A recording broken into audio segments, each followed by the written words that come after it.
Today's daf is daf Chaf Hey, and we'll start with the Mishnah. In case you're interested, I was able to record yesterday's daf put it up on White, or it's also on YouTube. Anyway, Shluchei Mitzvah. Now, the concept of Shluchei Mitzvah, Rashi identifies with Holchei Baderech. They're on the way to do a mitzvah. And the question is whether they have to take the tircha and set up a sukkah while they're on the way to do a mitzvah. And Rashi gives three examples. Number one, Rashi says, Lilmod Torah. He's on the road, I guess, to reach his yeshiva, his rebbe. Adbil Pnei Ravo, or let's say the halacha is that during the regel, you have a special mitzvah of Kabbalah's Pnei Ravo. So he's on his way to receive his rebbe. And number three, Liftos Shvuyim. And that means, of course, to redeem the captives. And Rashi says that these are three cases of Shluchei Mitzvah. The impression I have is that Rashi's giving you three examples. Because normally, why are you on the road? Rashi's worried about, to do a mitzvah. You have tefillin in front of you. Okay, I don't know if we wear tefillin on Chol Hamoed, but you have tzitzis in front of you. You don't have to be a holchei derech, that we have to say that on the road, you don't have to take the time to put up a sukkah. So Rashi looks for examples of mitzvahs that require you to go on the road. And it would seem that in these three cases, even though you're not actually involved in the mitzvah, but nevertheless, it's considered a greater extension or part of the mitzvah. We always have the mitzvah itself and various preparatory stages that lead up to the mitzvah. And Rashi's saying that Holchei Baderech, that's an example of a preparatory stage, a necessary preparatory stage in order to achieve the mitzvah. If I don't travel from location X to location Y, I won't be able to come to Y and be Mekabel Pnei Ravo, to be Poda the Chevi, or to hear the Shir from my Rebbe. So in all these cases called Shluchei Mitzvah, the Mishnah Paskins, Turim min Sukkah. They're exempt from Sukkah. Now, exemption from Sukkah entails eating, drinking, sleeping. All this is completely potur. So they can go to sleep at night on their way, right? Let's say it'll take a few days till they get to their destination. And they can sleep in an inn with a roof over their head. And we're going to see soon in the Gemara that this is an application of a universal principle called Osek b'mitzvah potur minutes. I'm sure you're familiar with that. We'll get to that in a minute. The Mishnah goes on and presents various halachos that are very specific to Sukkah.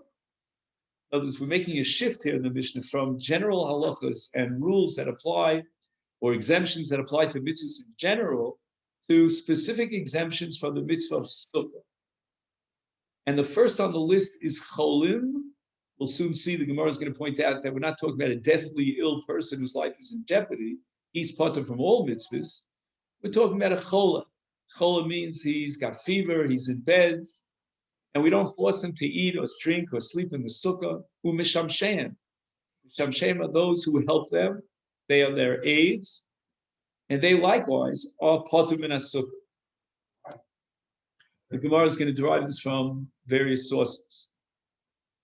So that we have here cases in which we're no longer dealing with a mitzvah per se. The Mishamsheim are potur, not because of the mitzvah, although they are involved in a mitzvah. Certainly it's chesed to help a sick person and tend to his needs, provide for him. But here we have something that goes beyond the general rule of osek bin a mitzvah, potur min a mitzvah, and it's specific, as I said before, to sukkah. I'm just saying that by way of introduction. In Mitzvah Hashem, we'll see more about this as we go along. And there's a very important point that we have to add here, which again forms an introduction to the principle of a osek b'mitzvah, potur b'mitzvah. You might ask, well, if I'm wearing tzitzis, why am I chayiv in any mitzvah? I'm fulfilling a mitzvah while I'm wearing tzitzis.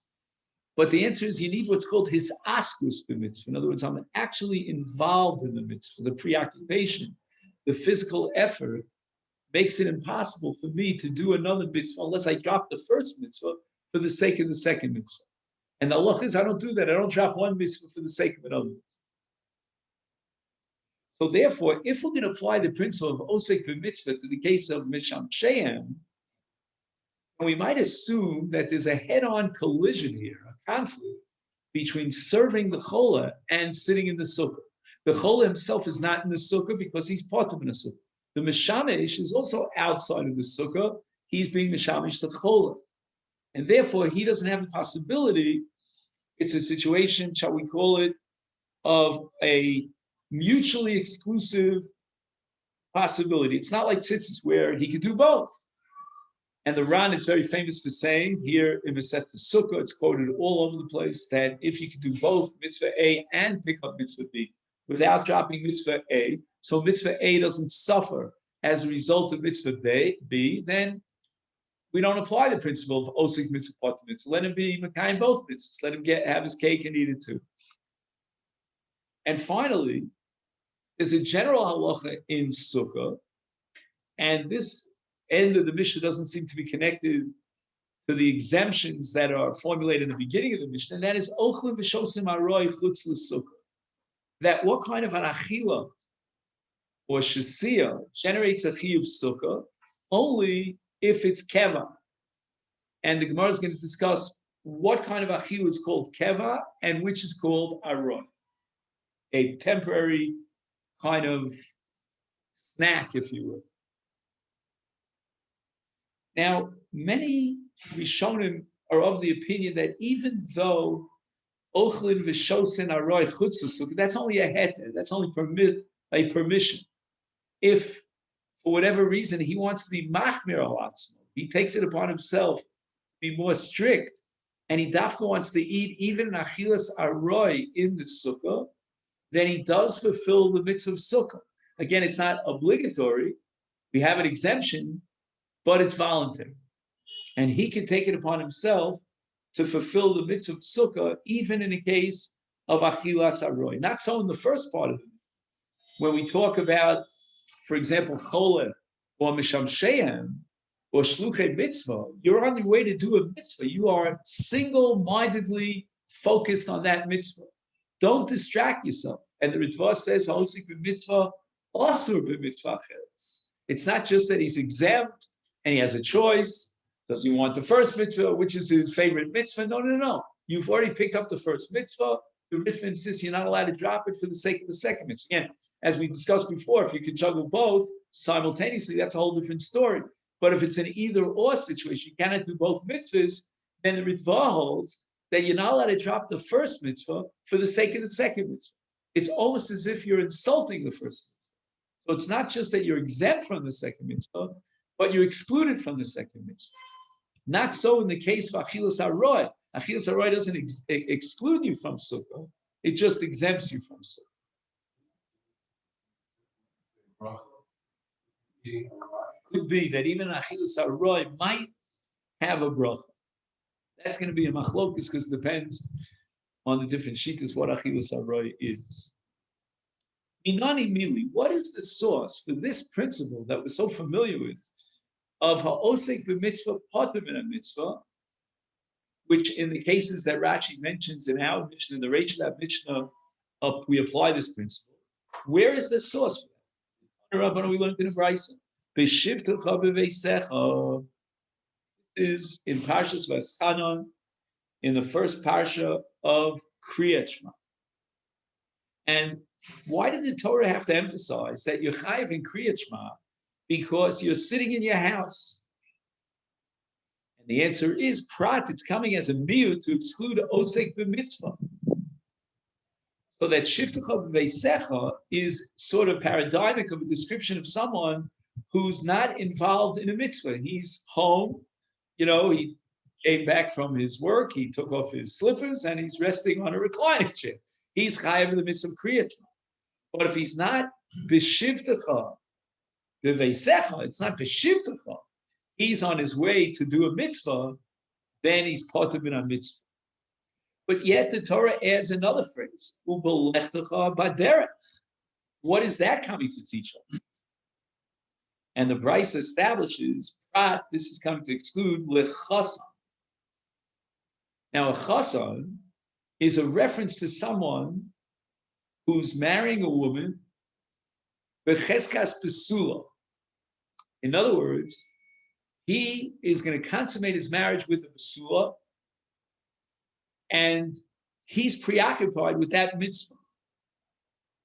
Is this another application of ha'osek b'mitzvah potem in a mitzvah? If so, why do we need a special drasha? At lechasan. Chasan is also preoccupied with a mitzvah, mitzvah period v'rivya, mitzvah marriage, ki kachish isha. Apparently, this is a special exemption, a new halacha, prat lechasan. Right now, he's not involved in the mitzvah. He's preparing himself for the mitzvah. Let's say, for example, his wedding is going to take place at 12 noon. And it's time for Kriyat Shema at 7 a.m. Why? So,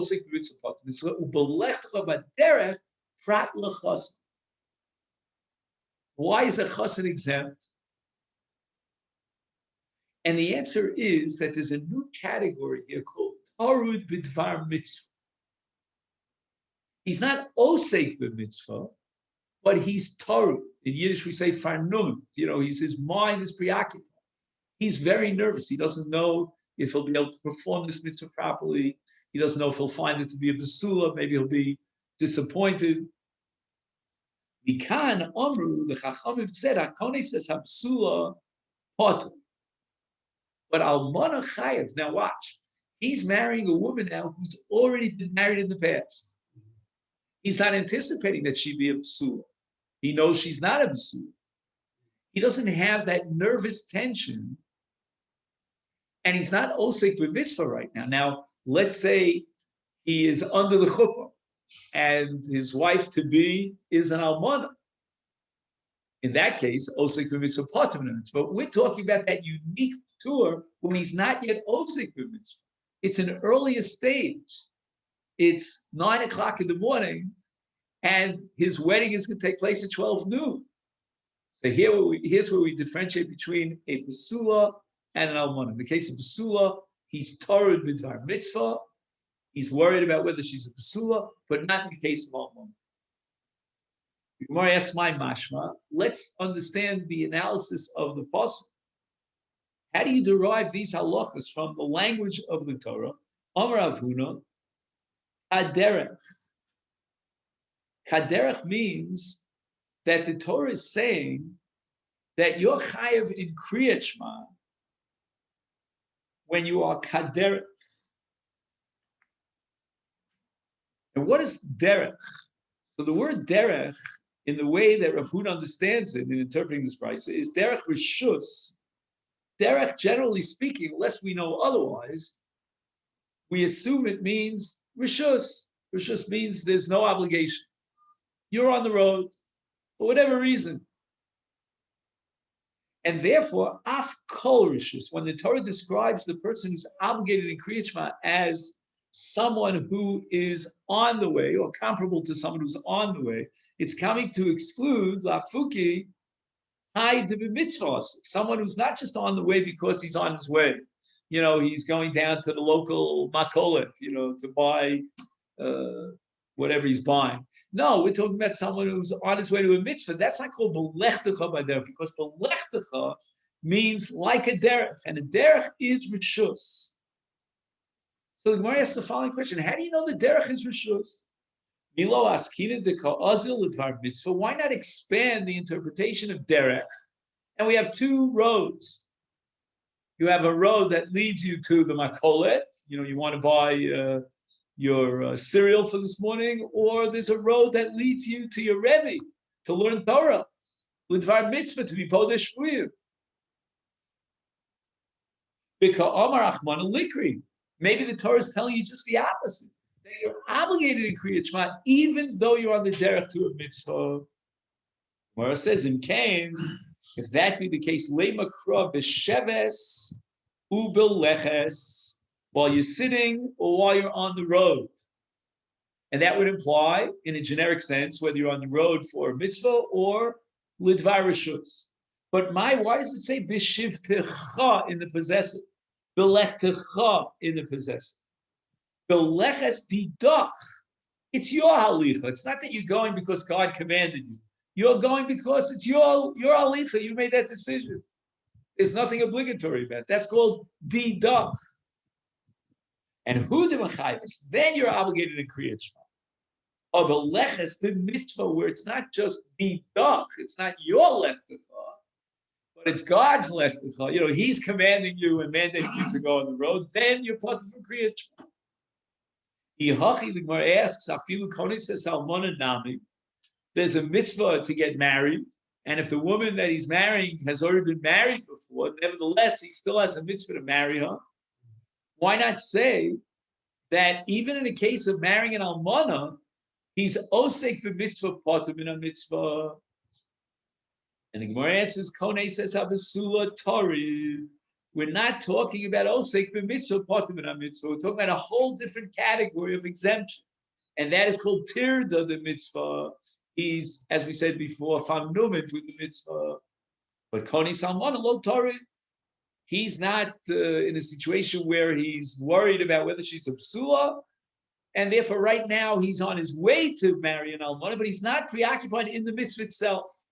And therefore at this early stage, there's no ptur of osik mitzvah patur mitzvah. So the Gemara says, wait a second. Are you telling me that this new category, which we derive from the extra belechtecha baderech of a chasan, is because he's tarud?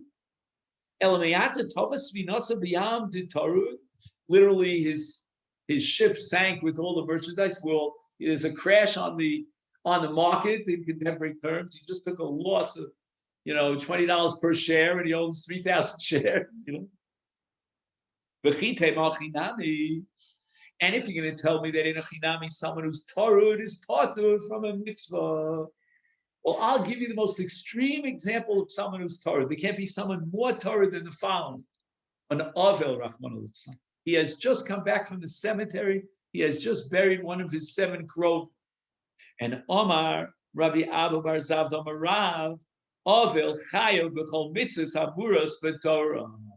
Despite the fact that he's tarud in his avelus, he's chayav in all the mitzvahs, with one exception. Chutz minat tefillin. He doesn't wear tefillin. And here we have a major machlokas exactly when he doesn't wear tefillin, but apparently it's only the first day, whether it means the entire first day or part of the first day, whether it's Yom HaMisa, Yom HaKfura, again, very complicated halachas here, but in principle, an Avel doesn't wear tefillin on the first day of his Avelus. Just again, we're not asking Shailas, just in abstract terms. From whence do we derive that an Avel is potum in tefillin? Shari nemar bahen Pierre. You take a look in the Torah R, he tells you, it's not on this page, it's on the next page, but anyway, this is a pasuk in Yechezkel and Novi. And HaKadosh Baruch Hu tells Yechezkel that his wife is going to die, but he should not sit shiva. In other words, the laws of Avelus don't apply to him. We'll see why. And therefore, Hashem commands him through the Navi, through Yechezkel, to put on his tefillin. Everybody's chayav in tefillin. But you would be partnered for tefillin based on the halacha of Avel. An Avel is partnered, but the Torah is saying, you will have, Yechezkel, you will have to wear your tefillin. So the Gemara says, now wait a second. Why are you telling me on the one in a chasan, on the day of his marriage, if he's marrying what? A besula, he's tarud, and if he's potum in a mitzvah. But yet, if a person is tarud in his avelus, or a tavas vinas b'yam, he's chayav in mitzvahs. What's the difference? And the difference is very fundamental. Hacha here, in the case of a man who's marrying for the first time, a basula, is Torah tirda the mitzvah. His tirda is engendered by a mitzvah. Hasam Torah tirda the rishus, which implies that there's no tirda that's obligatory in the case of avelus, which is very interesting because if you would ask me what avelus is, I would have told you that avelus is tirda. That's what the Torah wants from you. The Torah doesn't want you to inter the dead with a callous, coldness. The Torah wants you to be an avel. Avelus is belay to Mishnah Masechet Sanhedrin. So Rashi here says, you'll see it, you see 2 lines up before the end of the Amud, the last 3 words of the skinny line before the last line on the page. The last 3 words, Eino chayv it's ta'er. Do you see those words? No? I'd like you to see them because they're very important words. Rashi, the last of the middle section skinny lines, if you know what I mean. Or just count up 1 line from the bottom of the Amud. Eino chayv it's ta'er. Again, we'll go through, all the Rashi's, if we have time, but just those 3 words. Rashi says that there's something called avelus, and then there's something called tsar, anguish, and we should not identify the 2. Whatever avelus is, it's not anguish. It's not the kind of anguish that makes it impossible for a person to focus on a mitzvah. So anytime that an avel says, "Well, I can't do a mitzvah because I'm so toru, I'm so bitzar," then you know that that's not a mitzvah of avelus. A mitzvah of avelus would not in any way undermine the ability of the avel to perform mitzvahs. And therefore Rashi says, Eino chayv litztayr, that this is outside the purview of the mitzvah of avelus. Tsar is not avelus. There's no equation between tsar and avelus. Avelus may mean that I feel that God has abandoned me. I feel that I'm doing, avla, I have to do tshuva. There are many different ways of defining the feelings of avelus. Avelus might be covered on mess, to show how much the person who passed away is missing to you. He's unique. Your life is not the same. There are many different aspects of avelus. But the moment that your avelus makes it impossible for you, you're frozen and you can't fulfill a mitzvah, that's called tsar. That's not avelus. Don't make the confusion. And tsar is rishus. That's not something which the Torah mandates, and therefore it doesn't exempt you from any other mitzvahs. What about both battle? Go read. Excellent question. I don't know. I just give you my intuition. We'd have to research it. I would say it's guidance, because the Torah says that he's not allowed to be afraid of battle. Now you may say, well, he is afraid of battle.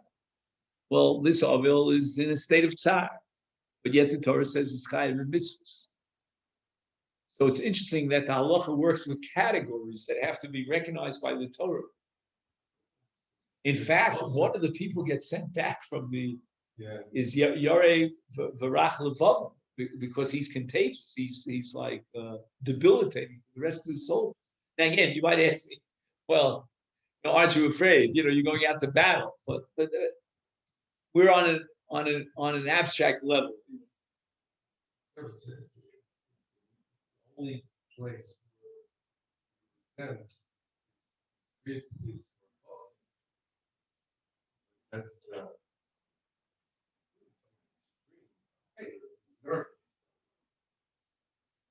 because a chassad's mitzvah is actually to discover that she's a psulah. That's actually part of the mitzvah. We don't realize this, but back at the time of the Gaonim, that's after the Rishonim, there was a bracha for a chassid. Bracha. Yeah. The question is, poskim, when does he make the bracha? Before the beer, after the beer, with his clothes on, his clothes off. But there was a bracha. It fell out of use. Like many different kinds of customs that fell into disuse. So the Gemara says, are we deriving it from the parsha of Kriyat Shema? Is that really true? Let's derive it from the parsha of Pesach Sheni. The Sanya we learned in the Brisa. Now you may recall that there were a number of individuals who came forward to Moshe Rabbeinu And they said, we can't bring the Korban Pesach. We're in a state of Tumas mess. And a Tomei mess is excluded from any Korban, and certainly from the Korban Pesach. Can you give us another option? And that's where we got the whole parsha of Pesach Sheni that's in Parshas Ba'alotz. Vayihi anoshim asher hoyu tmeim lenefesh adam. And they came forward. And Chazal want to know, they're very curious, Otzam anoshim hoyu. And the Gemara is going to bring three different opinions. The first opinion is that of Rabbi Yossi HaGlili. No say Arono shel Yosef. You may remember that Yosef, before he died, he was Mashbiah the Achim.